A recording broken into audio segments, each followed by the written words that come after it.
Hello everyone, आप सभी का स्वागत है सीजी फ्यूचर गाइड के यूट्यूब चैनल में। दोस्तों, यदि आप चाहते हैं कि आपके जो बच्चे हैं वो केंद्रीय विद्यालय के बाल वाटिका में पढ़ें तो उसके लिए प्रवेश शुरू हो चुका है। मैं यहाँ पर बात कर रहा हूँ सिर्फ छत्तीसगढ़ के दो केंद्रीय विद्यालयों में फ़िलहाल प्रवेश शुरू किया जाएगा, क्योंकि पायलट प्रोजेक्ट के रूप में सिर्फ दो केंद्रीय विद्यालय को लिया गया है। बहुत सारे लोगों का कमेंट्स आ रहा था कि सर हमारे एरिया का केंद्रीय विद्यालय को लिया गया है कि नहीं, तो मैं आपको बता देना चाहता हूँ छत्तीसगढ़ से सिर्फ और सिर्फ दो केंद्रीय विद्यालय को लिया गया है। उसमें से एक केंद्रीय विद्यालय जो कि राजनांदगांव में है, इसका प्रवेश भी शुरू हो चुका है और दूसरा केंद्रीय विद्यालय है आपका नया रायपुर में। नया रायपुर के बारे में फ़िलहाल अभी तक कोई अपडेट नहीं आया है। जैसे ही उसका अपडेट आएगा मैं आप लोगों तक बिल्कुल पहुंचाऊंगा। आप देख सकते हैं यहाँ पर केंद्रीय विद्यालय राजनांदगांव बाल वाटिका प्रवेश सूचना। तो जितने भी पेरेंट्स हैं वो बिल्कुल ध्यान से देखेंगे और क्या क्या रिक्वायर्ड डॉक्यूमेंट्स होंगे और कब तक और कैसे आपको सबमिट करना है जो आवेदन है वो मैं आपको बताऊँगा। जैसा कि आप सभी लोग यहाँ पर देख पा रहे होंगे कि नई शिक्षा नीति 2020 की अनुपालन एवं केंद्रीय विद्यालय संगठन जो 2022-23 में उन्होंने ये निर्णय लिया गया था कि बाल वाटिका को प्रारंभ करना है। काफ़ी लेट हो चुका है, लेकिन बिल्कुल आप निश्चिंत रहिए, क्योंकि यदि आप किसी सेंट्रल स्कूल में अपने बच्चे को डाल रहे हैं तो सिलेबस के रिगार्डिंग कंप्लीट होगा कि नहीं होगा, क्या होगा, वो आप स्कूल के ऊपर छोड़ दीजिए। अगर उनका सिलेबस कंप्लीट नहीं भी होता है तो भी वो बच्चे नेक्स्ट ईयर बिल्कुल प्रमोट होंगे ही होंगे। ओके, चलिए आगे देखते हैं। प्रवेश के लिए जब प्रमोट होंगे इन द सेंस, इसका मतलब ये नहीं कि बिना एग्ज़ाम के प्रमोट कर दिया जाएगा। बच्चों का एग्ज़ाम लेंगे और उनकी जिम्मेदारी है, ठीक है। चलिए, और वैसे भी छोटे बच्चों का हम परसेंटेज वगैरह उतना मैटर नहीं करते हैं, बच्चे बस पढ़ना लिखना सीख जाए वही काफ़ी है। प्रवेश के लिए आयु 31 मार्च, ध्यान से सुनेंगे, 31 मार्च 2022 के हिसाब से जो आयु की गणना की जाएगी। बाल वाटिका 1 यानी कि आपका प्ले ग्रुप के लिए 3 साल प्लस होना चाहिए बच्चे का और 4 के अंदर। बाल वाटिका 2 के लिए 4 से 5 साल, बाल वाटिका 3 के लिए 5 से 6 साल। सभी केंद्रीय विद्यालय द्वारा जारी प्रवेश निर्देशिका 2022-23 के मापदंड के अनुरूप होंगे, यानी कि जो भी रिजर्वेशन सिस्टम है वो इसी के अकॉर्डिंग किया जाएगा। यदि हम आगे देखते हैं कि एकल कन्या के लिए कोई सीट अलग से निर्धारित नहीं है। मैं अपने पिछले वीडियो में बता चुका हूं कि जिसके सिर्फ अभी सिंगल गर्ल चाइल्ड है उनको अभी केंद्रीय विद्यालय में क्या हो, छूट नहीं मिलेगा।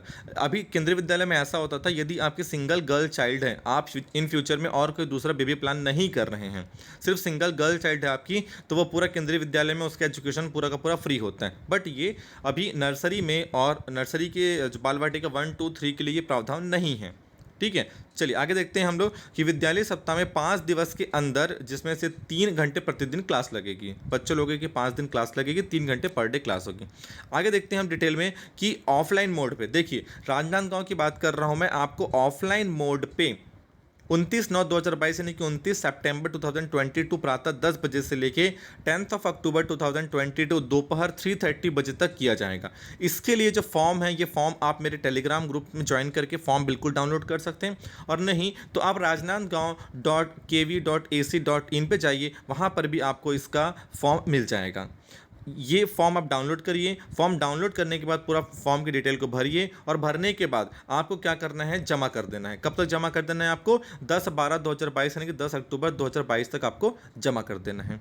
उसके बाद जो अंतिम सूची जारी करने की तिथि, अनंतिम सूची यानी कि किन किन बच्चों का सिलेक्शन हुआ अकॉर्डिंग टू रिजर्वेशन और उनका एज और सारे डॉक्यूमेंट्स कंप्लीट हुए, तो वो 19/10/2022 यानी कि 19 अक्टूबर 2022 को ये तिथि ये सूची जारी कर दी जाएगी। क्या क्या आवश्यक दस्तावेज लगेंगे इसमें, बिल्कुल ध्यान से देखने वाली बात है। जितने भी पेरेंट्स मेरे साथ जुड़े हुए हैं, मैं उनसे आग्रह करूंगा कि बिल्कुल ध्यान से देखें, चाहे तो इसका स्क्रीनशॉट ले लें या ये पीडीएफ भी मैं अपने टेलीग्राम ग्रुप में डाल दूंगा, या तो फिर आप वेबसाइट से भी डाउनलोड कर सकते हैं। चलिए, बच्चे का नवीनतम रंगीन फोटो कितना है नहीं दिया हुआ है, तो फिलहाल फॉर्म में एक फोटो लगेगा। मैं आपको बता देना चाहता हूँ, फॉर्म भी मैं आपको दिखाऊंगा क्या क्या चीज़ें भरना है, बिल्कुल उसका एक अलग से वीडियो बनाऊंगा मैं। जन्म प्रमाण पत्र की प्रतिलिपि, बच्चे का नाम होना अनिवार्य है। यदि आप बर्थ सर्टिफिकेट नहीं बनवाए तो जल्दी जल्दी बनवा लेंगे। आधार कार्ड, बच्चे का आधार कार्ड वेरी इंपॉर्टेंट है। जाति प्रमाण पत्र, ST SC या OBC या दिव्यांग की स्थिति में है तो।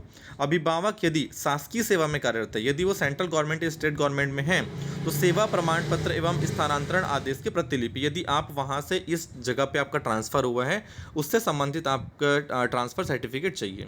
निवास का पता संबंधित दस्तावेज की प्रतिलिपि यानी कि आपका जो एड्रेस प्रूफ है वो, उसके लिए आप अपना खुद का आधार कार्ड, बिजली बिल, गैस डिलीवरी की रसीद, किरायानामा इत्यादि आप जमा कर सकते हैं। शारीरिक अक्षमता प्रमाण पत्र यदि लागू हो तो बच्चा यदि फिजिकल हैंडीकैप है तो उसका जो सर्टिफिकेट, यदि आप ईडब्ल्यूएस कैटेगरी से बिलोंग करते हैं तो ईडब्ल्यूएस का सर्टिफिकेट, बीपीएल कैटेगरी है तो बीपीएल का, और उसमें बच्चे का नाम होना अनिवार्य है। कर्मचारी है तो वर्तमान वेतन पर्ची। यदि आप खुद के मतलब यदि आप केवी के खुद के एम्प्लॉय हैं और चाहते हैं कि आप अपने बच्चों को उस केवी पे आप डालना चाहते हैं तो आपका खुद का क्या होना चाहिए, वेतन पर्ची, यानी कि अब सैलरी स्लिप आपकी लगेगी। उक्त दस्तावेज के अभाव में प्रवेश फॉर्म जमा नहीं किए जाएंगे। ये मिनिमम ये सारे डॉक्यूमेंट्स आपको चाहिए ही चाहिए, सब की कॉपी आपको लगाना है, ठीक है। प्रवेश फॉर्म निरस्त कर दिया जाएगा। आगे हम देखते हैं, ये तो डिटेल वही मैं आपको पहले बता चुका हूँ कि ये कब से कब है करके। और जिनका जो टीचर के लिए अप्लाई करना चाहते हैं, जो टीचर बनना चाहते हैं उनके लिए बता देता हूँ, और उनका क्या क्वालिफिकेशन रहेगा मैं पहले ही डिस्कस कर चुका हूँ, सेम वही क्वालिफिकेशन रहेगा। और उनका जो इंटरव्यू होना है वो 17 अक्टूबर 2012 को होगा, यानी कि 1 से 2 दिन के अंदर वो लोग लिस्ट जारी कर देंगे। 19 को बच्चों का रिजल्ट आएगा, हो सकता है कि 20 या 21 से बच्चों का स्कूल शुरू हो जाए, और यदि दीपावली के बाद होगा तो दीपावली के बाद शुरू होगा, अदरवाइज सारे जो प्रोसेस हैं वो कंप्लीट कर लिए जाएंगे। तो ये एक इंपॉर्टेंट इन्फॉर्मेशन आपको देना था। अगेन फिर मैं बोल देना चाहता हूँ कि केंद्रीय विद्यालय छत्तीसगढ़ से सिर्फ 2 हैं फिलहाल, राजनांदगांव और नया रायपुर। वीडियो अच्छा लगे तो लाइक कर देंगे, चैनल को सब्सक्राइब कर लेंगे। Thank you very much.